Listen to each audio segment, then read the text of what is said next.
किस प्रकार से भरनी है, कैसे भरनी है।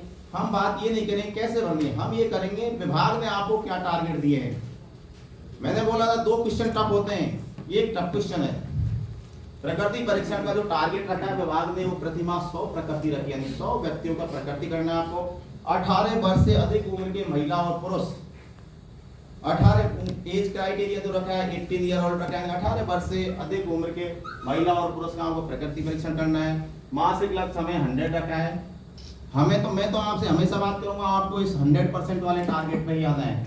क्योंकि दोस्तों जब हम कार्य कर रहे हैं तो हम हमारा मानक जो हमें मानक विभाग ने जो हमें टारगेट दिए हैं, अगर इस टारगेट से हम विभाग को भेजेंगे तो हमारा कार्य भी पूरा होगा और हमें उसका पैसा भी पूरा मिले। जब मेहनत कर रहे हैं तो हम पूरी मेहनत करेंगे, अधूरी मेहनत क्यों करेंगे। फिर भी विभाग ने इसमें 3 कैटेगरी की हैं।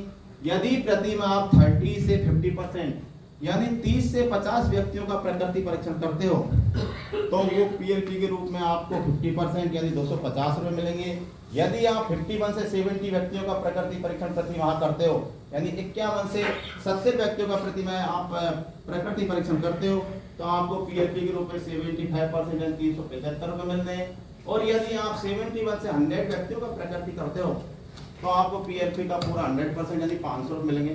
दोस्तों ये सुनने में जितना आसान है करने में उतना टफ भी है, क्योंकि ये बहुत मेहनत मांगता है। ठीक है, अभी आप लोगों का थर्ड पेज है। आप लोग जो ट्रेनिंग ले रहे हो बहुत अच्छी कंडीशन में ले रहे हो, क्योंकि लगभग राजस्थान में 1019 बैलेंस सेंटर पूरी तरह फंक्शनल है। तो विभाग इस जो ये थीम थी, अवधारणा थी, पूरी तरह विभाग बहुत अच्छे समझ चुका है, इसलिए आपकी इतनी अच्छी ट्रेनिंग हो रही है। हमारे टाइम पे जब ट्रेनिंग हुई थी हमारे पास ऐसा कोई पीएलपी का कोई ऐसा सेशन नहीं था।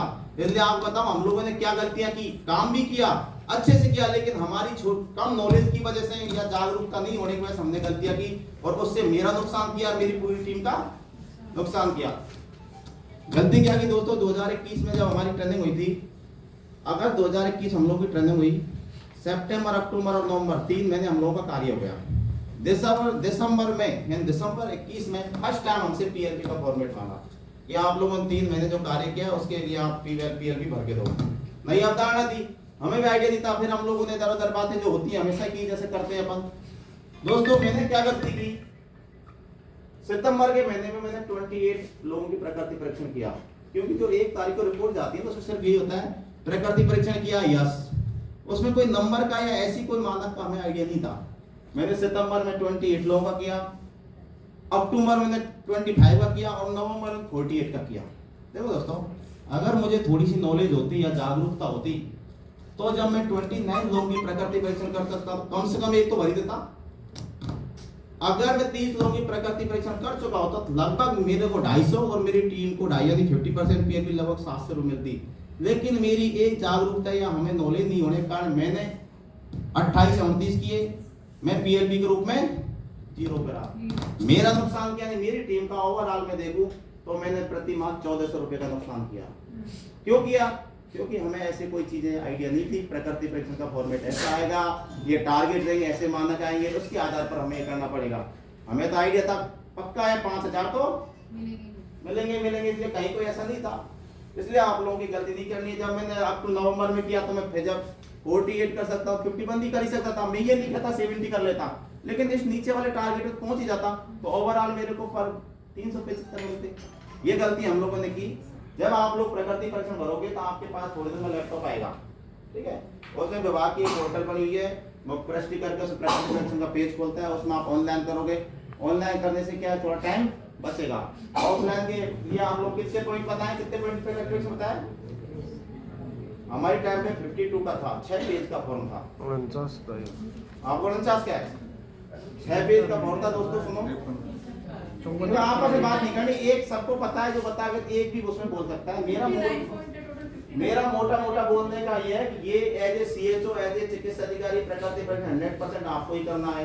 इसमें आशा, कंपाउंडर, नर्स आपके सिर्फ सहयोगी होंगे, क्योंकि प्रकृति नर्स, कंपाउंडर, आशा को प्रकृति किसी की निकालना नहीं आता, तो चिकित्सा अधिकारी के रूप में अपन निकालना है। आजकल जो रिपोर्टिंग हो गई है वो वीकली रिपोर्टिंग है, हमारे टाइम पे तो मंथली थी। अभी आपको एक से जैसे बुधवार से मंगलवार रिपोर्टिंग चल रही है, तो आपको जो प्रत्येक वीक रिपोर्ट भेजनी है उसमें ये रिपोर्ट आज आपकी टोटल वीक में ओपीडी कितनी हुई है, ठीक है, आपने एनसीडी सर्वे कितना किया है, डायबिटीज का कितना किया है, हाइपरटेंशन का कितना किया है, कैंसर का कितना किया है, आपने कितने प्रकृति परीक्षण किए हैं। तो आपको जब ये कार्य स्टार्ट करना है तो मैं कहता हूँ 1 तारीख से कर देना। पर डे के 2-2 3-3 करोगे तो लगभग हमारा टारगेट इसके बीच में आ जाएगा। और हमें टारगेट इसके सर ये रोगी संख्या से अलग होंगे या रोगी संख्या में से ही? मेरी बात सुनो दोस्तों, प्रकृति परीक्षण किसी रोगी का नहीं होता है, वो तो व्यक्ति का होता है। ठीक है, जो भी हमारे अस्पताल में आते हैं या नर्स जो आशा जब सर्वे करेंगी वो लोगों को जागरूक करें। जो भी लोग हमारे पास हमारे एरिया के यानी हमारे वेलनेस सेंटर का जो एरिया है उसके जो भी व्यक्ति हमारे पास महिला और पुरुष आएंगे हमें सबका प्रकृति परीक्षण करना है। हो सकता है आप लोग कई बार सेंटर पे लोग नहीं आता, आपको घर भी जाना पड़े, तो आप लोगों को किस प्रकार से तय करना है, किस प्रकार एड्रेस तो जो है ठीक है, हम अपने एरिया का एड्रेस लिखने की बहुत बड़ी आवश्यकता नहीं है। आधार नंबर या मोबाइल नंबर और बात पित का अगर आप ऑनलाइन करोगे तो पॉइंट निकल के आएंगे 43.20, 58.10, 7.25 ऐसे पॉइंट वाइज। लेकिन ऑफलाइन गिनोगे तो आप 52 पॉइंटों में काउंट करोगे, इतने बातें के इतने पेट मतलब इतने बात वाले इतने पित वाले इतने कप वाले, ऐसे एक रजिस्टर मेंटेन रहेगा। तो जो रजिस्टर मेंटेन जब अपने पास एक बार हो जाएगा तो दूसरी बार नहीं सर वो उठाएगा नहीं क्या अपने आप कंप्यूटर, या हमें क्या पता ये वापस 1 महीने 2 महीने थोड़ा सा इसके लिए हम लोगों को उसका आइडिया रखना पड़ेगा कि हमने कितने लोगों का प्रकृति हर बार देखना पड़ेगा रजिस्टर में। रजिस्टर क्या हुआ अपन को आइडिया लग जाएगा। जैसे एक बार मेरा आपने प्रकृति परीक्षण कर लिया, दोबारा अगर मेरे पास व्यक्ति आएगा या मैं आपके पास जाऊंगा तो आप मेरे से पूछ सकते हो सर आपको प्रकृति परीक्षण वाला हो गया, कहाँ बोलोगे हाँ सर हो गया, तो अपन दोबारा क्यों करेंगे। तो अपन को एक बार ही करना है। ये साल का टारगेट है दोस्तों, ये साल का टारगेट है हमारे पास। मैंने बोला साल का टारगेट है तो प्रत्येक महीने हम 100 करेंगे तो 12 महीने में कितने हुए। तो हमारे तो जो जनसंख्या है वो ज्यादा रहेगी, क्योंकि लगभग 18 ईयर ओल्ड की जो जनसंख्या 5000 से मोटे तौर पर 4000 की जनसंख्या या 3800 की जनसंख्या ऐसी होती है जो 18 वर्ष से ऊपर के होते हैं। ठीक है, तो लगभग हमारे तो ये वो 2-3 साल लग जाएंगे। लेकिन हमारा विभाग का जो टारगेट है ये टारगेट है, इस टारगेट के आधार पर हमें कार्य करना है। नंबर 3 मानक की बात करता हूँ। मानक नंबर 2 मैंने बताया क्या पूरी जनसंख्या का हो गया, मतलब 2-3 साल देखो मैडम, आप लोगों का फर्स्ट मेरी बात सुनो मैडम, तो ऑलमोस्ट एक मिनट मेरी बात सुनो, बता रहा हूँ बिल्कुल हर चीज बिल्कुल सही बात आप सही कह रहे हो। अभी अपन कार्य कर रहे हैं 12 महीने का। ठीक है, हम लोगों को स्टार्टिंग में कार्य करा जब एक बार कार्य करना स्टार्ट किया तो 12 महीने किया। 12 महीने हमारे सर के लोगों कंप्लीट हो गया। प्रकृति परीक्षण 3-4 साल होगा, 3-4 साल की तो अपन कब तक सोचे, कोई बहुत बड़ी बात नहीं है। लेकिन जब सर्वे हुआ था तो एक बार 12 महीने में लगभग हमारा पूरी सर्वे कंप्लीट हो गया।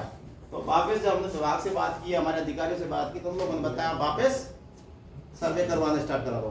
अगर पूरे हो जाएंगे तो दोबारा जब विभाग की 3 साल बाद क्या गाइडलाइन होंगी मुझे ही नहीं पता, आपको भी आइडिया नहीं है, किसी को आइडिया नहीं है। 3 साल बाद कौन सी चीज कहाँ बदलेगी इसका अपन इसके बारे में अपन इतनी दूर नहीं जाएंगे। अपन जो आज की बात एक बार 12 महीने तो कार्य करें, 12 महीने के बाद जो होगा देखा जाएगा। सर मोबाइल नंबर तो एक से अधिक बार आ सकता है, क्योंकि एक घर में कई बार एक ही मोबाइल नंबर हो। बिल्कुल आ सकता है, आप आधार कंसिस्टेंट आधार ये ऊपर खराब हो गया।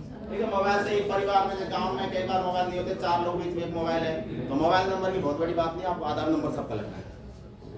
नंबर 3 मानक की बात कर रहा हूं दोस्तों, ये भी एक हार्ड मानक है। प्रकृति परीक्षण के लिए ऑफलाइन रजिस्टर भी पूरा मेंटेन करना है, कोई 52 पॉइंट्स भी तो ऑनलाइन भी करना है। हाँ, वो प्रकृति परीक्षण का व्यक्ति का नाम, एज, उसका महिला पुरुष जो भी है, और बात पित कप 3 पॉइंट बना लेना। एक खाने के अंदर बात पित कप करके, बात के 20 हैं, कप के 40 हैं और पित के 30 हैं, जो भी हैं वो पॉइंट लेके जाएंगे उसमें। ठीक है, हाँ जो भी है, कहने का मतलब मैं ऐसे नहीं कह रहा, ऐसे आपने मोटी तौर पे अपन एक धीप पे बात करने का तो ऐसा करना पड़ेगा। नंबर 3 मानक की बात कर रहा हूं दोस्तों मैं, आयुष सुविधा में पैनलबद्ध व्यक्तियों की संख्या। बाहर में क्या है ऊपर आ जाता है ना, आयुष सुविधा में पैनलबद्ध व्यक्तियों की संख्या।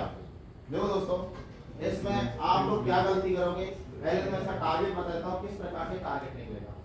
आप लोगों को पता होगा कि जो वेलनेस सेंटर बने वो लगभग मोटी अवधारणा बात करें तो कितनी जनसंख्या थी, 5000 की। किसी के 5200 हो सकती है, किसी के 6000 हो सकती है, किसी के 48 हो सकती है, ऐसी बात नहीं है।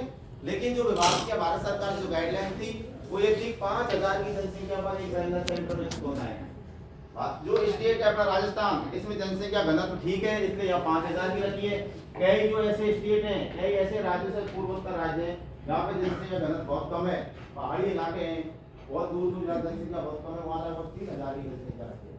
लेकिन अपन जब अपन अपने स्टेट की बात करेंगे तो हमारे 5000 की जनसंख्या रखी है। जो विभाग में आयु सुविधाओं पैदल व्यक्तियों की संख्या है प्रति माह टारगेट रखा है, जो जनसंख्या है, मैं बात करता हूँ मेरे वेलनेस सेंटर की 5000 है तो उसका 8% प्रति माह टारगेट की बात कर रहा हूँ दोस्तों मैं ना, प्रति माह जो जनसंख्या है उसका 8% हमें आयु सुविधा में पैदल करना है। तो 5000 का मोटे तौर पे बात करें तो 8% लगभग 400 होता है, ठीक है। यानी प्रत्येक माह आपको 400 व्यक्तियों को डायरेक्ट इनडायरेक्ट हमारी सुविधाओं से जोड़ना है। आयु सुविधा पैदल का मतलब है कि हमें डायरेक्ट इनडायरेक्ट वो लोग हमारे सेंटर से जुड़े। कार्य कौन करेगा इसको? एएनएम और आशा। एएनएम और आशा द्वारा पैदल व्यक्तियों की संख्या टारगेट हमारा 400 आ गया, ठीक है। विभाग ने इसकी 3 कैटेगरी की है। यदि प्रतिभा हम 30 से 50% कार्य करते हैं, यानी लगभग 120 मतलब 125 125 से यानी 125 से 203 व्यक्तियों को हम इस सुविधा में जोड़ते हैं तो हमें पीएलपी का रूप में 50% यानी 250 रुपए मिलते हैं।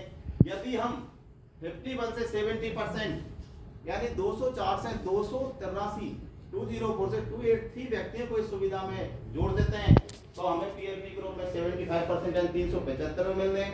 और यदि हम 71 से 100% कार्य करते हैं यानी लगभग 284 से 400 व्यक्तियों के बीच में हम कार्य करते हैं तो हमें पीएलपी के रूप में 100% 500 रुपए मिलना है।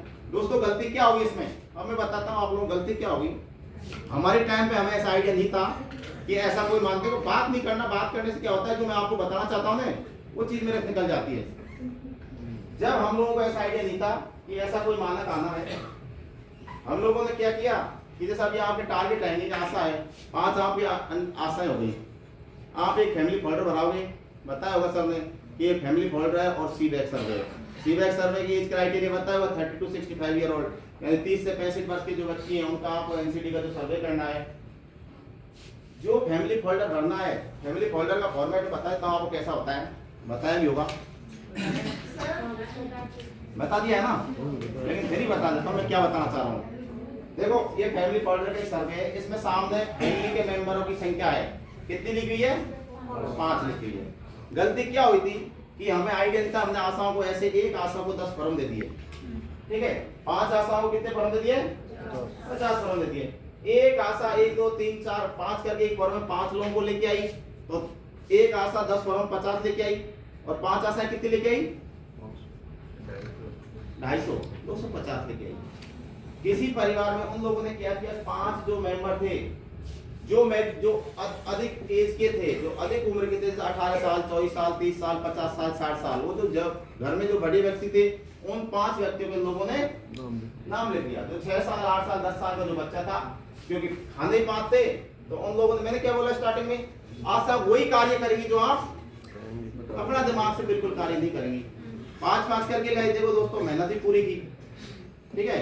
यानी जितना हमारा टारगेट था उस टारगेट के तहत उनको 10 फॉर्म दिए, मेहनत ही पूरी कराई, लेकिन हमारी नॉलेज की कमी के कारण उन लोगों ने प्रत्येक परिवार के 5 मेंबरों के लिए कहा तो 250 आया। अगर हम 250 करते तो हम तो इसी में रह ना, फिर इस टारगेट को हम कैसे पूरा करेंगे? तो इस टारगेट को पूरा करने के लिए हमें क्या करना है, उनको बोल देना है कि परिवार में जितने भी लोग हैं 2 साल 6 साल 8 साल 5 लोगों का नाम तो आगे लिखना है और 6 7 8 9 10 जो भी लोग बाकी रहते हैं शेष रहते हैं उनको पीछे लिखो। हमें तो पूरे फैमिली के मेंबर चाहिए। तो किसी परिवार में 8 मेंबर हो सकते हैं, किसी में 6 मेंबर हो सकते हैं, किसी में 5 मेंबर हो सकते हैं, किसी में 4 मेंबर हो सकता है। ओवरऑल बात करूं तो लगभग एक परिवार में 7 मेंबर आ जाएंगे, ठीक है। जब एक परिवार में 7 मेंबर आ जाते हैं, एक आशा 10 फॉर्म भर के लाएगी तो 7 मेंबर का मतलब 70 व्यक्तियों को आयु सुविधा में पैदल करेगी। तो 5 आशाएं कितनी कर देंगी? 350। तो पहुंच गए इस टारगेट में। हाँ बोलो। 1000 की पॉपुलेशन है ना, तो उसका 8% तो 80 व्यक्ति हुए। मैडम 1000 तो हो ही नहीं सकता, तो आप कहे तो आपको हम बताएंगे आप क्या करना है। आप जब अभी पॉइंट आएगा, मानक आएगा, मेरी बात सुनिए, वो मानक आएगा जब मैं आपको बताऊंगा आपको क्या करना है। इस समय मैंने स्टार्टिंग में आप लोग बोला, देखो आप बात नहीं करनी, मैंने स्टार्टिंग में आप लोगों को बोला आपके पास क्या समस्या आएंगी और उन समस्याओं से आपको किस प्रकार से बचना है वो मैं बता के जाऊंगा। ऐसे तो आप लोगों के पास 9 आशा आएंगी, आप कहते एक मिनट बात नहीं, देखो डॉक्टर साहब बात नहीं, आप तो 1000, किसी के पास तो 9000 की जनसंख्या होगी, किसी शहर के अंदर 10000 की जनसंख्या भी होगी, तो उसमें क्या करना है। किसी के पास 2000 की जनसंख्या, उसको क्या करना है, ये तो अपन इस मैटर में से बात करेंगे ना, ठीक है। इस मैटर में तो अपन, इस मैटर में अपन लोग बहुत अच्छे से बात करेंगे। मैंने पहले आते ये बात बोली थी, आपका एक भी क्वेश्चन नहीं बचेगा, लेकिन मुझे उस लेवल तक पहुंचने दो, ठीक है। जब पॉइंट आएगा मैं ये भी बताऊंगा। मैंने ये इसलिए बताया आपको बार बार कि ये टफ चीज है। 2 या 3 जो मानक है वो थोड़े टफ हैं, इनमें एक्स्ट्रा स्मार्ट वर्क करना पड़ेगा, क्योंकि यदि ये चीज मैं आपको नहीं बता के जाता था, आप वैसे ही देते, आज शायद वही काम करके लाते, हम हमेशा इस बीच वाले टारगेट रहते हैं। इसलिए मैंने बोला जब हम पूरा कार्य कर रहे हैं, शिद्दत से मेहनत कर रहे हैं, पूरा काम कर रहे हैं, तो हम यहाँ पहुंच के विभाग के द्वारा जो टारगेट दिए वो तो पूरा करें, तो विभाग की नजरों में हमारा लगा हम बहुत अच्छा कार्य कर रहे हैं। क्योंकि दोस्तों जो कार्य ओवरऑल जो आकलन होता है ना, वो तो हमारे जो रिपोर्ट्स होती है उससे होता है, ठीक है। आज आयुर्वेद जो अच्छी पहल पे आ रहा है, आज हमारी जो रिपोर्टिंग हो रही है, पहले हम लोग क्या करते थे, एलोपैथिक वाले कितना काम करते हैं, कोई दोस्तों बहुत ज्यादा नहीं करते हैं, लेकिन उन लोगों की जो ग्राउंड है, जो रिपोर्टिंग का ग्राउंड है, उनका इतना लेवल क्या, उनके इतने आंकड़े भारत सरकार तक, स्टेट गवर्नमेंट से भारत सरकार तक जाते रहते हैं, हर चीज में आंकड़े आंकड़े, इसलिए और जो आंकड़े होते हैं वो कार्य भी दिखता है। इसलिए तो आज देखो ना, सेक्रेटरी मैडम है जो अपने आयुष सेक्रेटरी है, उसने बिल्कुल प्रॉपर तरीके से बहुत ज्यादा कर रखा है, पर डे की रिपोर्टिंग होनी चाहिए, ठीक है। सारे डीडी आप डेली ग्रुप में पढ़ रहे होंगे, डेली क्यों हो रहा है, आप लोग प्लीज बात मत करो, ठीक है। इसलिए अब अपने आंकड़े जा रहे हैं, तो लग रहा है सबको कि यार हम लोग आयुष वाले बहुत अच्छा कार्य कर रहे हैं। तो मैंने ये बोला हमें इस आंकड़े यानी जो डेटा है, जिस प्रॉपर वे में हम डेटा देंगे, उस प्रॉपर वे में हमारा काम देखा जाएगा। यदि आप लोग इस रेशो में काम कर रहे हो, तो वेलनेस सेंटर आपका जो फिजिकली हो कैसा है, वो तो साल में एक बार, 2 साल में या 6 महीने में एक बार देखा जाता है, लेकिन ये चीज आपकी ओवरऑल हर महीने देखी जाएगी, सारा मासिक है ना, ठीक है। मासिक है। जो बातें कर स्टार्ट में बोला, ये प्रति माह के अपने टारगेट है, मंथली है और मंथली चीज होंगी। बात हो गई इसकी मानक नंबर 3, इसलिए आपको इसमें एक्स्ट्रा वर्क करने के, स्मार्ट वर्क करने की जरूरत है। कार्य तो किनको करना है, एएनएम और आशा को करना है, सिर्फ मॉनिटरिंग हमारी है, प्लानिंग हमारी है। तो हम जब प्लानिंग प्रॉपर तरीके से सेट करेंगे तो हमारा कार्य बहुत अच्छा होगा। मानक नंबर दोस्तों 4 की बात करता हूं मैं। मानक नंबर 4 और 5 मैंने दोनों एक साथ लिए हैं। मानक नंबर 4 देखो, जहां आप लोगों को बताया जो एनसीडी का सर्वे है, उसमें अभी 3 डिजीज को लिया है, ठीक है। एक तो हाइपरटेंशन यानी उच्च रक्तचाप, मधुमेह और कैंसर। जो पीएलपी के लिए जोड़ा है, मैंने बोला था ना स्टार्टिंग में, 2 क्वेश्चन ऐसे हैं, आपको थोड़ा सा मेहनत करनी पड़ेगी, 2 क्वेश्चन ऐसे हैं, उस मेहनत के आधार पर आपकी पार पड़ जाएगी। 4 और 5 मानक है वो एनसीडी यानी 2 डिजीज है अपनी, उच्च रक्तचाप और मधुमेह, उसका सर्वे है। और जो मानक 6 और 7 होंगे, वो जो सर्वे किया है उसमें जो पेशेंट डिटेक्ट हुए हैं, उन पेशेंटों का ट्रीटमेंट है। तो कोरिलेट हो गए दोनों, यानी 4 मानक हमारे एक दूसरे से जुड़े हुए हैं। मानक नंबर 4 की बात करता हूं मैं। उच्च रक्तचाप हेतु परीक्षित 30 वर्ष से अधिक आयु के लोगों का अनुपात, टारगेट कैसे आने हैं। देखिए दोस्तों, मैं बोलता हूं आपकी जनसंख्या कितनी है, 5000, ठीक है। हमारी जनगणना जो आज तक की जनगणना 2011 को अपन बेस ईयर मान के चल रहे हैं, क्योंकि 2011 के बाद अभी कोई जनगणना हुई नहीं है। 2011 की जनगणना के अनुसार स्टेटिस्टिक्स डिपार्टमेंट सांख्यिकी विभाग बोलता है कि 30 से 65 ईयर ओल्ड यानी 30 से 65 वर्ष का जो एज क्राइटेरिया है, उसकी पॉपुलेशन लगभग 37% है, ठीक है। यानी 30 से 65 वर्ष की जो जनसंख्या है, उसका जो रेशियो की बात करूं तो 37% जनसंख्या ऐसी है जो इस एज क्राइटेरिया की है।